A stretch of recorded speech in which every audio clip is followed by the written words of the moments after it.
साथियों जय जोहार। बहुत बहुत स्वागत है आपका फिश फार्मिंग की इस दुनिया में। और हम आज एक नए सीरीज एक नए यूट्यूब पे बात कर रहे हैं। हमारे जो पुरानी यूट्यूब चैनल है एबीसी सोसाइटी, और हम लोग एक नए यूट्यूब चैनल की ओर मूव कर रहे हैं, क्योंकि पुराने यूट्यूब चैनल्स में सोसाइटी का चैनल है तो बहुत सारे ऐसे मैटर्स रहते हैं जो डालने होते हैं उसमें। तो हम लोगों ने फिश फार्मिंग को लेकर के एक अलग ही यूट्यूब चैनल बनाया है, कोई तो फिश फार्मिंग इंडिया करके। तो आप उसमें सारी जो वीडियोस आएंगे कोशिश करेंगे हम लोग फिश फार्मिंग का उसमें अपडेट दें, और जो पुराने टेंकेस हैं उनका भी, और नए जो जगह हम लोग करने जा रहे हैं उनका भी। तो हम लोग एक सीरीज वाइज बात करना चाहते हैं। हालांकि इससे पहले बहुत सारे वीडियो हमारे रिलीज हो चुके हैं और उसमें बहुत सारे टॉपिक से बात हो चुकी है, पर इस बार जो हमने टॉपिक, जैसे पिछले वीडियोस में हमने बताया था कि 10,000 लीटर टैंक्स की क्या मेरिट्स है, क्या डिमेरिट्स है, क्यों लगानी चाहिए और क्यों नहीं लगानी चाहिए।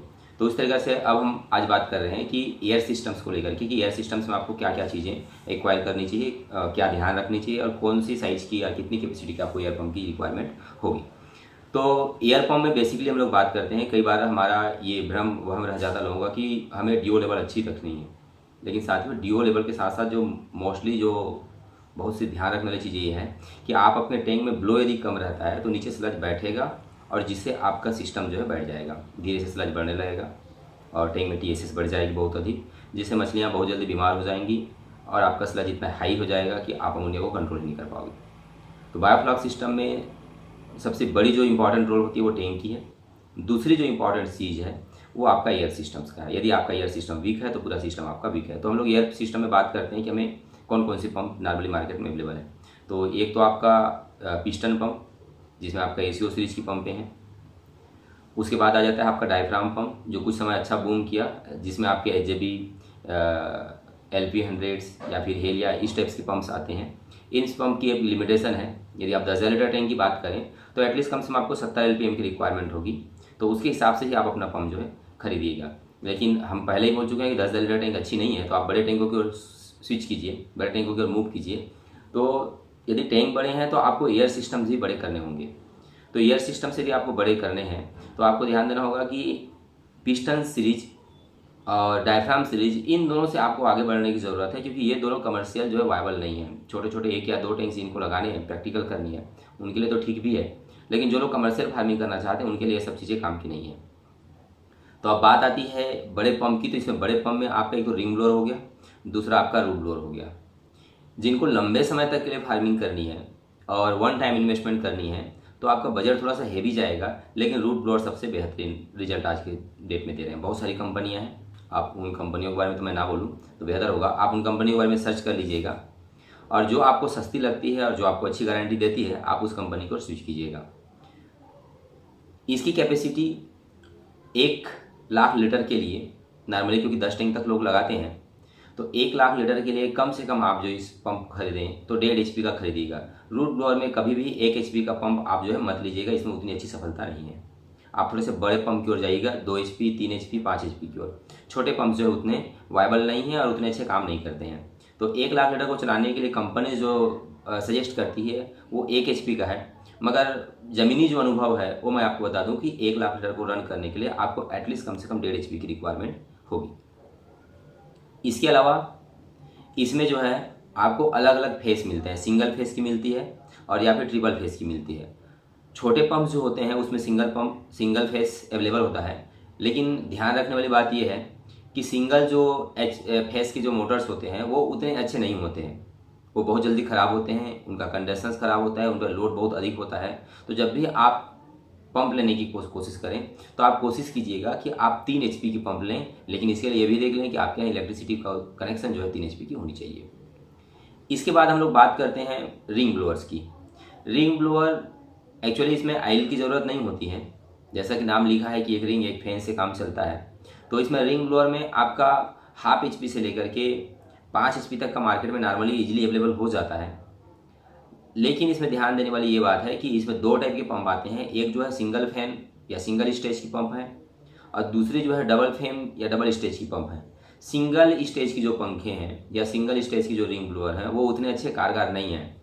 वो हवा तो बहुत अच्छे देते हैं, लेकिन 3 फीट से ऊपर जब पानी को ब्लो करने की बात आई तो ये पंप उतने अच्छे कारगर नहीं होते और उतना अच्छा काम नहीं करता। तो आपको रिंग ब्लोअर यदि खरीदनी है तो रिंग ब्लोअर खरीदते वक्त इस चीज़ का ध्यान दें कि कंपनी कम से कम असेंबलिंग इंडिया में होता हो, उसके पार्ट्स अवेलेबल हो। इसके अलावा एटलीस्ट 3 फेस की ओर जाएं, इसके अलावा जो मोस्टली जो चीज़ें हैं कि वो आप डबल स्टेज की ओर स्विच करें। सिंगल स्टेज की पंपें इसके लिए बेहतर नहीं है, तो आप इसके लिए 3 फेस का ही पंप आप दीजिएगा। एक्चुअली में रिंग ब्लोअर और रूट ब्लोअर में कई लोग अंतर पूछते हैं कि क्या फ़र्क होता है।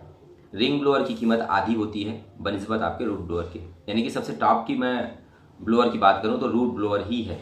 तो जिनको कमर्शियली फार्मिंग करना है रूट ब्लोअर की ओर जाएँ, लेकिन जो लोग रिंग ब्लोअर यूज कर रहे हैं तो उसकी कीमत आधी होती है। लेकिन यदि दोनों पंपों की तुलनात्मक रूप से बात करें कि कौन ज़्यादा समय तक टिकेगी या जो ज़्यादा समय तक चलेगी, तो मेरा ऐसा मानना है कि रिंग ब्लोअर जो है आपका 2880 आरपीएम के आसपास पंखे बहुत तेज़ी से घूमते हैं उसके, और रूट ब्लोअर की बात करूँ तो 1440 या 1500 के आसपास आरपीएम में घूमते हैं, यानी कि उसकी आधी स्पीड से घूमती है। और दोनों उतने ही पावर्स लेते हैं और उतनी ही हवा क्रिएट करते हैं। तो समझने वाली बात यह है आपको कि जो बहुत जल्दी तेज़ी से घूमेगा वो बहुत जल्दी गर्म भी होगा और बहुत जल्दी ख़राब भी होगा, और जो धीरे घूमेगी धीरे मूव होगी वो धीरे से गर्म होगी और धीरे से ख़राब होगी। तो आप यदि रिंग ब्लोअर लेने जा रहे हैं तो ध्यान दें कि आपको 6 घंटे से ज़्यादा इस पंप को हर हाल में नहीं चलानी है, उसके बाद ये गर्म हो जाता है। तो आप उसके लिए दूसरे पंप अल्टरनेट की व्यवस्था रखें या ऐसा स्विच बोर्ड रखें कि एक 6 घंटा चालू हो, दूसरा 6 घंटा बाद फिर ऑफ होकर के ऑन हो जाए दूसरी वाली पंप। यदि आप रूट ब्लो लेने जा रहे हैं तो ये आपका 8 से 10 घंटा चल जाती है, पर सलाह तो मैं यही दूंगा कि उसे भी 6 घंटा ही चलाएं और oil time to time change करते रहें। रिंग ब्लोअर की बात करें तो रिंग ब्लोअर्स में आपको सिलेंडर फंसाने की जरूरत नहीं पड़ेगी, विदाउट सिलेंडर के आप काम कर सकते हैं, क्योंकि इसमें से आयल का काम होता नहीं है, तो टैंक में आयल जाने का खतरा आपका नहीं है। पूरी स्टील की बॉडी होती है।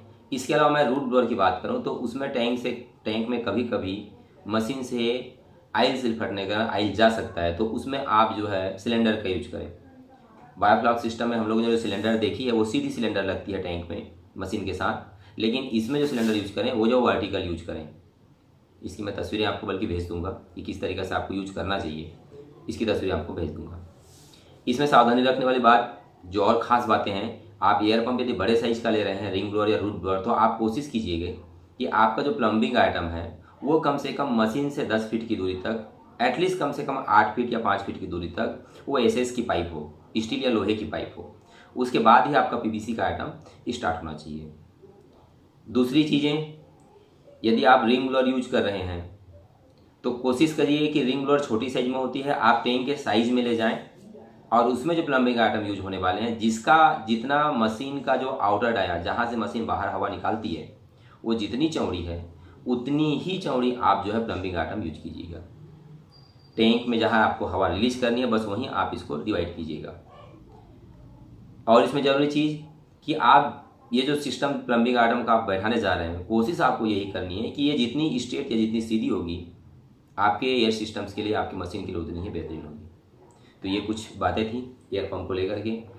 उम्मीद करता हूँ आपको ये जानकारी बहुत अच्छी लगी होगी, और अधिक जानकारी के लिए आप हमारे वेबसाइट koiturfishfarming.in पे आप सर्च कर सकते हैं, आपको बहुत अच्छी जानकारी मिलेगी। और चैनल पे इतना मेहनत करते हैं तो उम्मीद करता हूँ कि एक लाइक, कुछ शेयर्स और कुछ कमेंट्स तो बनते हैं। इस चैनल को आप नए हैं तो बिल्कुल सब्सक्राइब कर लीजिए। बहुत बहुत धन्यवाद।